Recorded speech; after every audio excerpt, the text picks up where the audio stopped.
Bugün çok eskilere gitmeden 41 yıl önceye gideceğiz. Herkes onu Mama Risha olarak bilir. Najmadin Şükür Rauf, Îro, beyku pir dur dideme de vegerim, em e çılıyak salpaş de vegerin. Herkes veki mamarişa nastike. Necmadin Şükür Rauf. okuma yazma bilmeyen, namaz konusunda titiz olan biri olarak tanımlanmış ve Kerkük aslanı olmuştur. Îro em eyli çirok, cihan u mirata mirove hesiniye Kurdistanê binirin. Bugün Kürdistan'ın demir adamının hikayesine, hayatına ve mirasına bakacağız.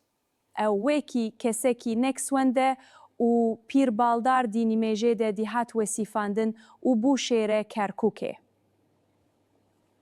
Bazen bir insan bir fikre, bir umuda, hatta bir halkın öfkesine dönüşür. Adı bir parola olur, sakalı bir yemin. Peki bu nasıl olur? İşte bugün sıradan bir köy çocuğuyken Kerkük'ün aslanına yani Mama Risha'ya dönüşen bir adamın hikayesine ve onun özellikle genç nesillere nasıl ilham verdiğine hep birlikte bakacağız. Bu sözleri bir düşünün. Bu sadece bir meydan okuma değil. Bu bir kimlik ilanı. Necmettin Şükür Rauf'un yani müstakbel Mama Risha'nın neden hem dostları hem de düşmanları tarafından demir adam olarak anılacağını tek bir cümlede özetleyen o kırılmaz iradenin ilanı. Ve bu irade yıllar sonra bile yankılanmaya devam edecekti. Peki her şey nerede ve nasıl başladı? Fakir bir köyde yetişen bir genci, adını tarihe yazdıracak o amansız yola iten ilk kıvılcım neydi? Her şey tanık olduğu bir haksızlıkla, toprağın kendi öfkesiyle başladı diyebiliriz. Hayatının dönüm noktası daha çok gençken köyüne yapılan o baskın oldu. Gördüğü zulüm içindeki isyan ateşini yaktı. Ama bakın onu farklı kılan şey şu. Sadece öfkesiyle hareket etmedi. Bu öfkeyi aldı, Suriye ve Lübnan'da Filistin Kurtuluş Örgütü saflarında geçirdiği yıllarla birleştirdi, onu bilinçli ve yetenekli bir savaşçıya dönüştürdü. Yani 1977'de vatanına geri döndüğünde o artık sadece intikam peşinde koşan bir genç değildi. Davasını bilen, tecrübeli bir gerillaydı. Kürdistan'a dönüşü öyle sıradan bir katılım değildi. O, kendi efsanesini yazmaya başlamıştı.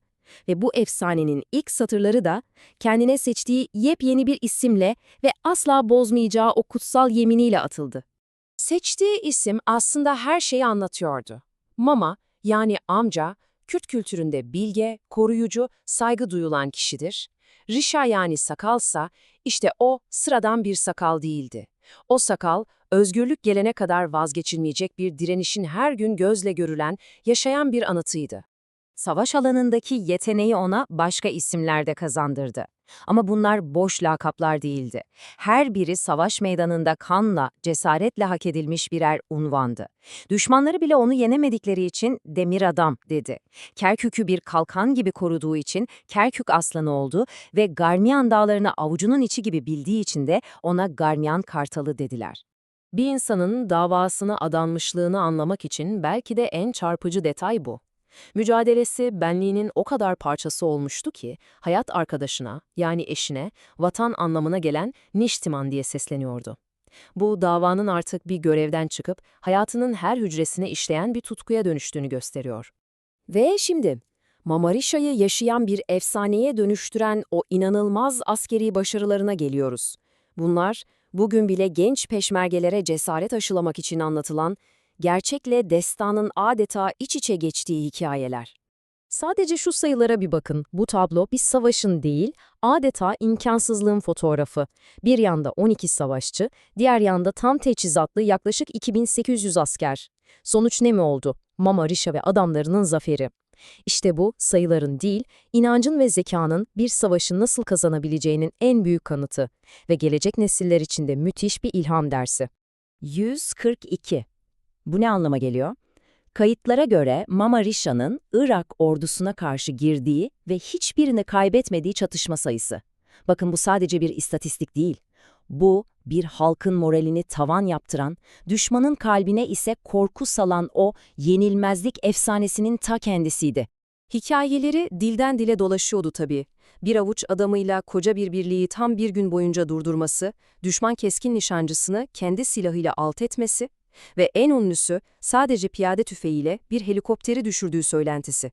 Şimdi bu hikayelerin hangisi %100 doğru, hangisi efsaneleşti, bundan daha önemli bir şey vardı.